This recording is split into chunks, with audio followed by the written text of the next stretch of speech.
Hello and welcome to today's John video. I'm out in the bush in Bulpin, here in front of a beautiful view. And today we're reading John chapter 6, or correction, John chapter 7, verse 25 to 31. And so I'm going to read that for us now. Some of the people of Jerusalem therefore said, Is not this the man whom they seek to kill? And here he is, speaking openly, and they say nothing to him. Can it be that the authorities really know that this is the Christ? But we know where this man comes from. And when the Christ appears, no one will know where he comes from.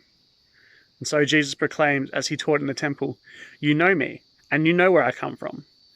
But I have not come of my own accord. He who sent me is true, and him you do not know. I know him, for I come from him, and he sent me. And so they were seeking to arrest him, but no one laid a hand on him, because his hour had not yet come. Yet many of the people believed in him. They said, When the Christ appears, will he do more signs than this man has done? So a couple interesting little points.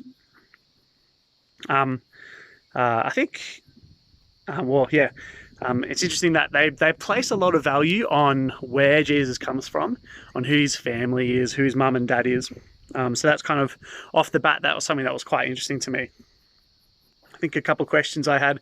One thing that I noticed as I was going through was that some people sought to arrest Jesus, but it wasn't at his time, so maybe somehow he evaded them, or he used some sort of powers to keep everybody at bay. But the Bible John doesn't take us through those details. I guess it's not important at this stage. Okay, moving towards application, there's some things that it'd be really cool just to point out. So the people say that because they know where Jesus comes from, because they know his family, they know that he's from Nazareth, therefore he can't actually be the Christ. And they expect the Christ to just kind of pop up out of nowhere, for him to be quite mysterious, maybe in the same way that Melchizedek is mysterious in Genesis. And I guess the reason why they kind of dismiss Jesus because of this is because they're after the spectacular, they're after the supernatural, they're after the crazy, expectations. And Jesus isn't there to do that. Jesus isn't there to fulfill kind of their desire to see crazy, wonderful things all the time. He says to the people who come back to him after he feeds the 5,000, you keep coming to me wanting bread. I'm not going to give it to you, because that's not what I'm here to do. I'm not a magician. I'm not here to entertain you. And so here people dismiss him because they know where he's from. They know his background. But down in verse 31, we see that actually some people say, well, actually, when we listen to him, we listen to what he says, and then we see what he does. He says he's from God, and he backs it up with the things that he does. When the Christ actually comes, would he do more amazing things than this? And I think here we see something really wonderful, is that people will come maybe to the Bible or to Jesus and look for absolutely spectacular, wonderful things, and sometimes they're going to get it. But Jesus isn't always about that. Jesus is our servant king. We know where he comes from. We know what he says and what he does.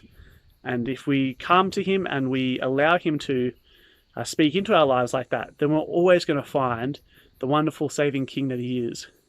But if we come to him and if we expect to see wonderful, amazing things, and if we expect to see him be basically the cosmic genie that the people want him to be here, then we're never going to be fulfilled, and we're never going to appreciate what Jesus is and what he has done for us. I think my speech bubble for this section is, it talks about where Jesus has come from. So where have you come from? What's your family like? What's your background like? And maybe, something that I might follow that one up is, what do they think about where you are now? Pretty simple. Okay, cool. Well, I hope you enjoyed today's reading. Please chuck down in the comments below what you thought.